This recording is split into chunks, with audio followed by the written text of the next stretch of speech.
What's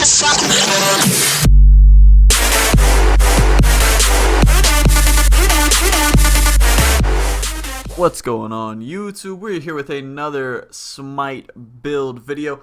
I am your host, Shuey. Let's go ahead and dive right into it. As you guys can see on screen, I will be going over the brand new god on the Xbox One, Chiron, the Great Teacher. He's a Greek hunter, and honestly, I've said this about a bunch of other gods and stuff like that, but as you can see, I already have him god rank 3, and I have been pretty much playing him and only him since he's been released.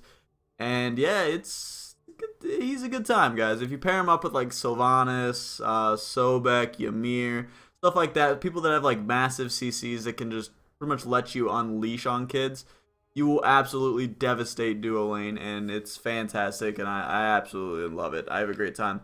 But like always, we're going to go over his abilities first. First, we'll go over his passive, which is Herbal Medicine.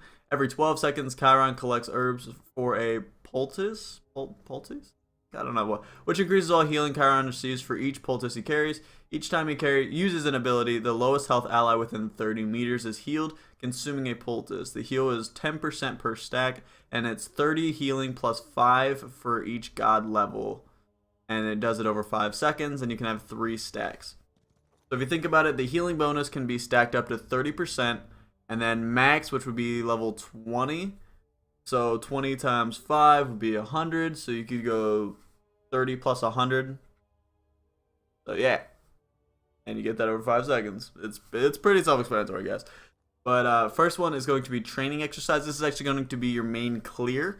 You're going to be using this to clear camps at the beginning, so it's going to be the first one you level up, and it's also what you're going to use to take out the back archers when you're clearing a wave in lane. So it's really, really helpful. It does a lot of damage, actually, as we'll get to in a second. But Chiron warns his teammates to evade the area, removing crowd control effects so they can escape before it explodes, damaging and crippling all enemies in the area. So the cripple's nice, the remove CC is nice as well, but the damage is going to be the main thing you use it for. And also, before we get any further, if you guys go down in the description of this video, there will actually be a pretty decently long gameplay video that I put up. It is a really long video. I edited it down a lot. It was up to like 47 minutes or something like that. I edited it down to like 32, 34. So if you guys do enjoy that, make sure you go check that out if you do enjoy gameplay videos. And I am actually using the build I'm going to be giving you here today. But this caps out at 270 plus 80% of your physical power, and the cripple duration is 1 second. So it's pretty solid. Next ability is Masterful Shot. Chiron passively marks his enemies as targets when he deals damage with basic attack or Centaurus, reducing their physical protections by 3%. He may activate this ability to fire seeking arrows at all marked targets within range, damaging and slowing them. So it does have a range, which is 135, which is massive. It is huge. The damage is 195 cap plus 70% of your physical power. It lasts for 3.5 seconds. As a 25% slow that lasts for 2 seconds. Now, in the video, if you go watch my gameplay, you'll actually see me snipe a Neath with this move from my speed camp, from my attack speed camp to their attack speed camp. And it really shows the power of this shot, and knowing that like using your ult in pair with this, your ult, you'll fire a long distance arrow and you can mark people with your I guess your mark, I don't know exactly how. Yeah, it's just a mark. But you mark them with your ult along with your basic attack. So if you see somebody getting away and you know you can't kill them with your ult, sometimes it's good to just fire an arrow, tag them, make them super weak, fire 2 arrows at other people, and then pop your 2, which is your Masterful Shot, to then claim the kill for you. It's very, very helpful and actually works out a lot. Next ability is actually your Giddy Up, your Getaway, your Dash, whatever you want to call it. Chiron gallops forward, damaging enemies, knocking out minions, and kicking every god behind him. Chiron may fire basic attacks while charging. It is 170 plus 50% of your physical power. This is really good for either the gap close.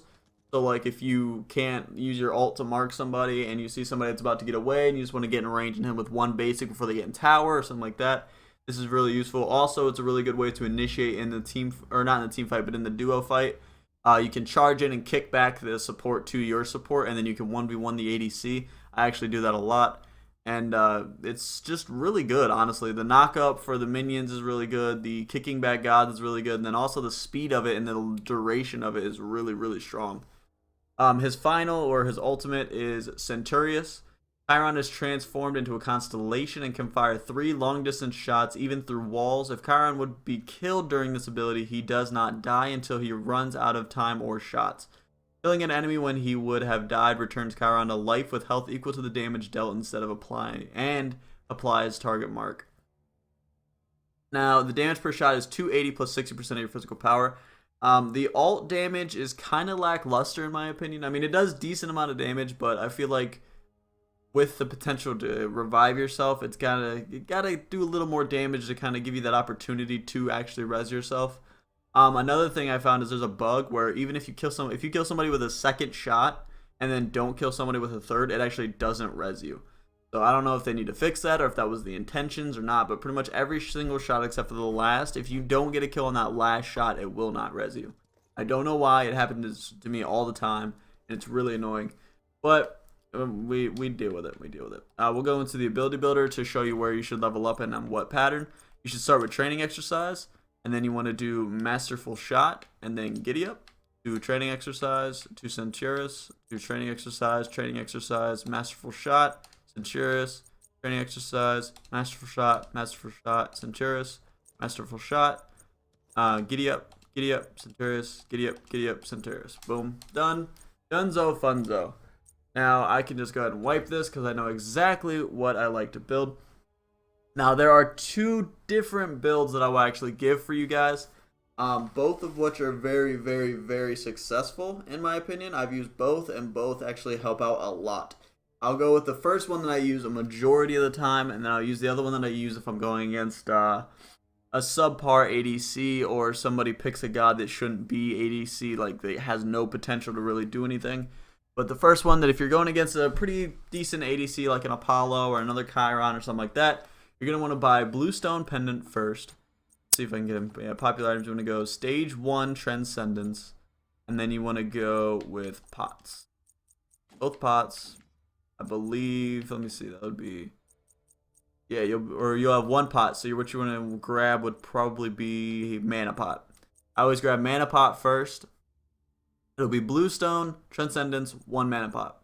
That's what you're going to leave Fountain with. And I know a lot of people be like, but Shu, you have no life steal, you have no death's toll, how are you going to get your life back? Remember Chiron's passive.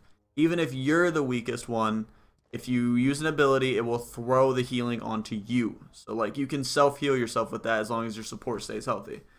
So make sure you remember that when you're buying, so it kind of dictates what you buy. But not really. First item is obvious. It's Transcendence. It gives you 35 physical power, 300 mana, and 6 MP5. You permanently gain 15 mana per stack and receive 5 stacks for a god kill and 1 stack for a minion kill. Caps at 50. Additionally, 3% of your mana is converted to physical power. So a lot of mana, and then 3% of your mana is converted into power. So pretty self-explanatory, pretty solid, very useful. Next one, I think it's in popular items as well. Yeah, Warrior Tabby. 40% physical power plus 18% movement speed. Pretty self-explanatory. Hit harder, move faster. Next one is actually Soul Eater, which gives you 300 health, 20% physical lifesteal, and 15% attack speed, plus 15 physical power and plus 10 physical protections to all allies within 70 units, which actually does include yourself. Not a lot of people know that, but the aura actually includes yourself. As long as that little symbol in the bottom will be showing, you're in the aura, which you should always be because it's your item. But we'll go down here, and the next item we actually want to build, I either go, now this is where I kind of sway a little bit. I have 2 ways that I go with this. I go Executioner or I go Rage. We're going to go Rage because hitting harder early is very, very important. I like to pretty much come out swinging hard. They don't really expect it. You can kind of get the upper hand on the other ADC. They're going to expect you to come out with attack speed as Chiron. And coming out with the full stack Transcendence and a Rage early is really gonna benefit you in the long run. Then we'll actually build Executioner, which is 30 physical power plus 20% attack speed, and basic attacks against an enemy reduce your their target's physical protections by 6, and an additional 8% for 3 seconds. Max stacks are 3. So pretty much it gives you pen without saying that you get pen. But for every basic attack you land in the stack of 3, it lowers their protections more and more, makes them easier to kill. Now, last item, it's a little flip-flop. I personally like using Hasten Fatalis. Gives me moves faster, swings faster. But if you're going against somebody that has like just natural bulkiness, like let's say they have a Bellona jungler or something like that, Pretty much, the main thing you should build would be Hasten Fatalis, and I'll tell you why. It's when you land a basic attack, you don't get the attack movement speed debuff. So pretty much, as long as you're hitting shots, you can keep up with somebody probably even faster than they can run, because you're probably going to be a little faster. Now well, let's not do that yet. There's 3 alternatives that I'm actually going to throw down here in the bottom row for you guys, and I'll tell you what they should be replaced for and why. So first one we're going to go with is actually going to be down here. We're going to go Deathbringer. Now, Deathbringer you would replace Hasten Fatalis for. Reason being and when is, one, they have naturally bulky people that aren't building bulk, but let's say like a Genyu who may build like 1 or 2 bulk items, or a Bologna Jungle, or something like that. Something that's really, really fat that isn't where it's supposed to be. Fat needs to stay in solo. So if you have like a Genyu in your duo instead of like a natural support, because natural supports will probably get shredded by this due to the Executioner. But mainly you want to do this if you're just going to go around swinging, hitting hard, and you need to kill people quick that aren't really built bulky but are naturally bulky. Now the next item is for when you're going against a team that is intentionally building a bunch of bulk. So let's say like you have an Athena jungle, you have like a Sylvanas support, and you have like a Hades solo. You just have a lot of fat on your team. And let's say Zhonghui mid even as well, because he's a fat mage. So there's just a bunch of fat on the other team, and you cannot seem to shred anybody. That is when you switch out Hasten Fatalis for Titan's Bane. Titan's Bane, if you guys do not know, let me go ahead and read it off to you actually. So I keep forgetting to do that. It gives you 30 physical power, but all your physical attacks gain 33% physical penetration. So you just shred that armor off of them, and there's really no way they're going to stop you, especially with the rage or anything like that. One thing that I can say for kind of like an alternative build is switch out Executioner for Deathbringer and Titan's Bane for Hasten Fatalis. If you want to hit harder, slower. That's got to be a preference thing. If you don't like shooting really, really fast, you like landing your shots and making your shots count and they're effective, then I would switch those. But if not, and you like to be that like consistent, just Legolas looking freaking an ADC, then I would only switch out Hasten Fatalis for something, so you get the attack speed from the Soul Eater and the attack speed from the Executioner. The last item that I'm actually going to recommend is, it's a little different, and this is only if you're going against a bunch and getting targeted down. So pretty much what you're going to do is you're actually going to grab Breastplate of Valor. It gives you 300 mana, 75 physical protection, and 25% cooldown reduction. Now, when you would buy this is, let's say they have like an Awilix, and you're going against a really good like Apollo or Rom or something like that. And then also they have like a physical solo laner, so like a Genyu or a Sunwoo, Bologna, something like that, and they just keep targeting you down in fights. Breastplate of Valor, one will make you hit harder because it adds 300 mana to you, but also gives you 75 physical protection, so they can't really mess with you, and 2, it makes it to where your stuff cools down 25% faster. So you'll be able to pop your Constellation faster, Giddy Up faster, Mark Shot faster, all sorts of things.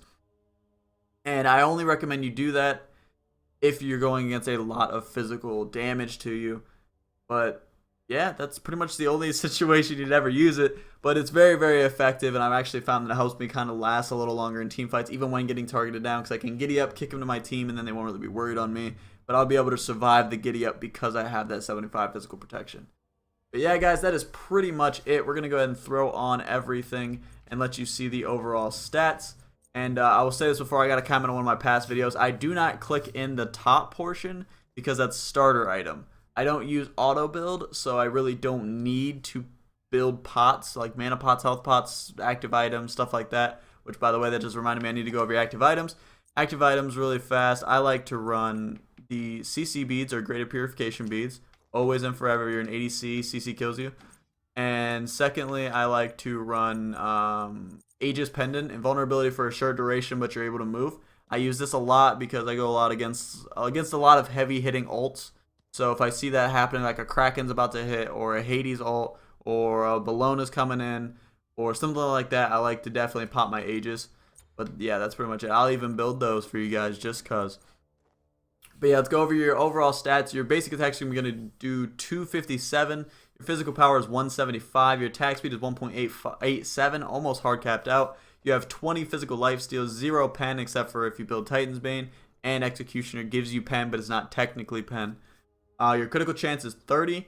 Your physical defense is 68. Magical defense is 48. Your health is 2260 with 19 HP 5. 481 movement. 0% CDR unless you swap out for breastplate.